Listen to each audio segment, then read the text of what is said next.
Am I wrong for strongly disliking my Sil's boyfriend? My wife owns a condo with her sister, but my wife now lives in a condo I bought for us to live in.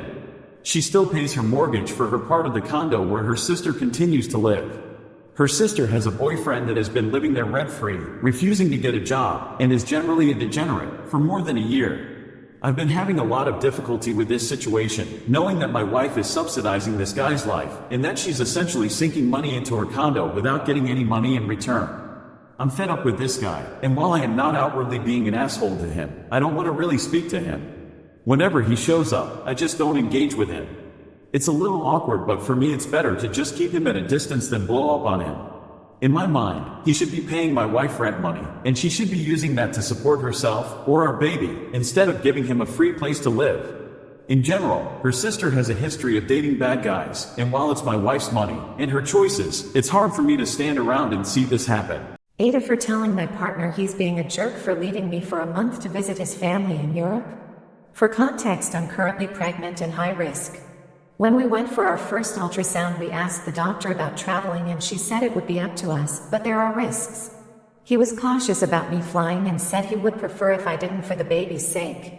I said I didn't feel comfortable being left alone for a month. I suffer from depression and anxiety, especially during Christmas and New Year's, so we agreed to him going for 2 weeks and then we could all go once the baby comes.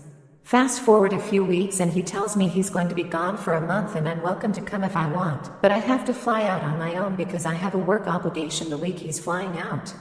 I told him I wasn't okay with that and I felt like I was being abandoned and he was making me decide to either stay stateside and be scared and alone or put the baby at risk and take my first ever international flight on my own and be terrified for 10 hours that I'm somehow hurting the baby.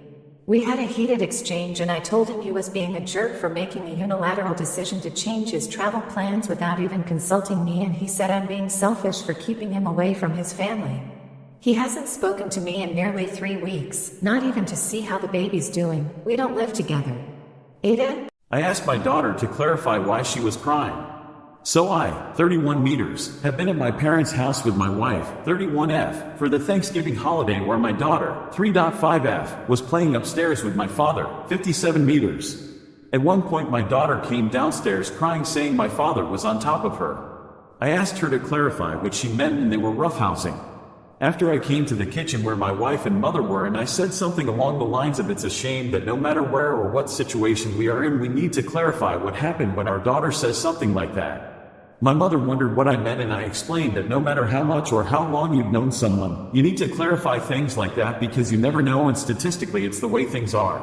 She became very offended along with my wife who both defended my father as if I was a judge putting a sentence on him.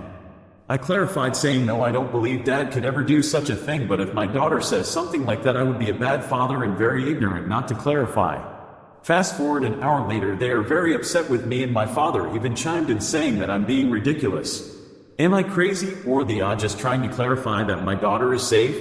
There was nothing accusatory and I tried my best to explain to them where I was coming from. Who's the asshole?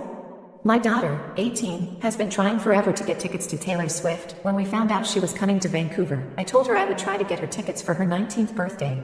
We both registered for the pre-sale ticket purchase but were waitlisted, like so many others. Her friend, let's call her Melanie, 20F, had already been to the concert in Toronto and registered for pre-sale and ended up with the code. She told my daughter that since she got the code and we didn't, she would buy 2 tickets for her. Keep in mind, she offered. My daughter didn't ask her to do this for her. The day of the sale, they FaceTimed, and she bought 4 tickets, 2 for my daughter and 2 for another friend. The next day I asked my daughter to find out the cost of the tickets so I could send her the money and the friend didn't answer for a few days. When she did, she told her that her uncle told her she should keep the tickets and sell them instead. So now she's hanging on to them instead of keeping her word, screwing over 2 friends in the process. As you can imagine, my daughter is devastated by the entire thing. Not only is she unable to get tickets now since the resellers are charging disgusting amounts of money, but she's also been stabbed in the back by someone she thought was a friend. I told my daughter, if that were me, that would be friendship ending and she should reconsider being friends with someone who seemed to have no issue going back on their word. My daughter defended her, stating her family is pressuring her to keep them and sell them to help pay for school and she actually feels bad for her. I'm beyond angry, but there's nothing I can do about it. This is something between my daughter and her friend. Now, I'm a mom of 4 and I understand the pressure of paying for school, etc., but I also respect my kids and taught them to be kind and do the right thing, keep their word, treat people like they want to be treated, etc. I asked my daughter what her reaction would be if I tried to do that with her, and she told me that she would just tell me no, that she had promised her friend and she wasn't going to break a promise. But she's still friends with her. This bothers me so much. My daughter is so sweet, kind, and quiet, and she will not say anything to her about how much this hurt her. Am I overreacting to this, or is the friend the asshole? Is it smart to continuing renting an apartment than looking to rent a house right now? At the moment, there's 4 of us living in a 2-bed, 1-bathroom, 900 square feet apartment. It's $1,830 monthly and will go up to $1,945 if we don't sign a lease by New Year's. At first it was just me, 26M, my fiancé, 25M, and younger sister, 20F. My mom, 46F, then moved in around June and sleeps on the couch since she broke up with her ex-boyfriend. There's no other place she can go. Well, now my family is expanding and our firstborn will come end of February. I really want to get us out of this apartment because it's too small for all of us and the neighborhood is starting to get unsafe with a lot of recent car break-ins, including mine twice, fiancés, and mom's. The average rent for 3-bed, 2-bath is looking around $2,200. As of now, we split rent evenly. I'm in sales, so my take-home varies. This year it'll be around $60,000 due to me being moved to a slower store, but now I'm permanently back to my high-traffic store, which should go up next year. I also do photography on the side, but haven't been really putting much effort in it. My fiancé, I believe, brings around $40,000. My sister is part-time, $30,000, and my mom is $50K, $60K. The only debt me and fiancé have together is a new car payment we got in July, $560, with balance now $29,000. I wanted to be sure she's driving a better car than me since I only work 5 minutes away and she takes the freeway 20-ish minutes. Even though she drives it 90% of the time, I give her money towards it. Both our cars with insurance is $265. My credit score is over 800 and fiancé 650-ish. On the other hand, my sister, I believe, just has a car payment of $365, $14,000 balance scheduled to be paid off 2026. My mom, she never really tells me her debt, but I know it's bad because she talks about IRS garnishing her checks since she owes and possibly filing for bankruptcy. Really bad with money, but I've been good on paying her portion of staying here. I have about $5,000 saved right now after paying off my cards. Fiancé has $2,000. I live frugally, like I can survive off $100 until next check. I throw all my money in savings after bills are paid. Bills besides car and insurance are phone $145 Wi-Fi, $60 PGE, $100 or less now that it's winter. Groceries, $400 maybe when we decide to actually go to like Costco or Food for Less. I know lately we've just been eating out for dinner drive-thru since sometimes it's cheaper than buying groceries. Water/sewer/trash, $160, not sure what else to list. We were planning on having a baby shower in January, so I know that'll be maybe $1,000 off my end, but we've decided if we can rent a house with a nice backyard, we'd have it there. Ava, for ending a friendship with someone I have inappropriate feelings for.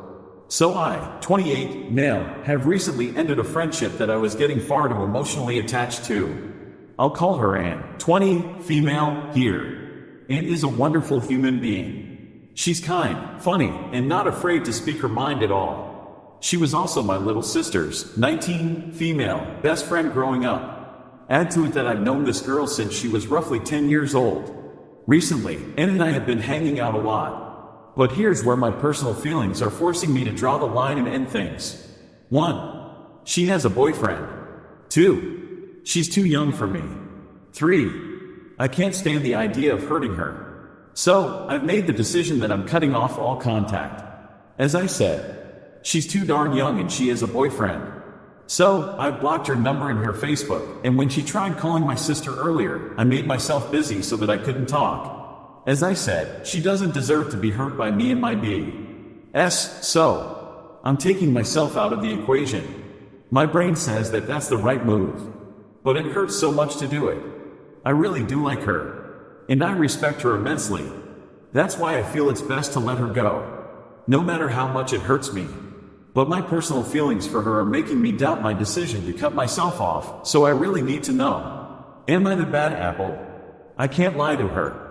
And she doesn't deserve to know that. From her perspective, her friend has been perving over her. What do I do? Am I the bad apple? Unpopular opinion, asking students to be curious on command is patronizing and unrealistic. Back in my days as an instructional coach, I saw teachers use the strategy of asking students to write down what they're curious about some untold number of times, and always saw a dead classroom as a result. Sometimes it was, what are you curious about? With regards to the subject of the day, ecosystems, pronouns, etc. And sometimes, Lord help us, just before we go to our weekly library visit, make a list of the things you're curious about. Students do not have a finite, index stack of subjects they are curious about. If they did, it almost certainly wouldn't match the subject at hand at the moment you're looking for it. Mostly students just want to get through the day and their work without having to provide little picturesque displays of intrinsic motivation.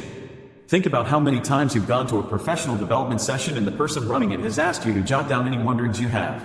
I always think I don't know. Man, this was your idea. You tell me what you want me to know. Expecting me to provide the performative curiosity on command just feels like passive-aggressive nonsense, making me own your instructional episode. No. Make your own damn KWL chart. Sometimes, instead, I'll ask students, what would a scholar on this subject want to know, and how would they find out? And, in fact, what have scholars asked about this and what did they find out? Or I'll just give them key concepts and say practice applying these to our reading, report what you find. Then we discuss and practice writing with those concepts and key background information in hand. Anyway, that's the rant.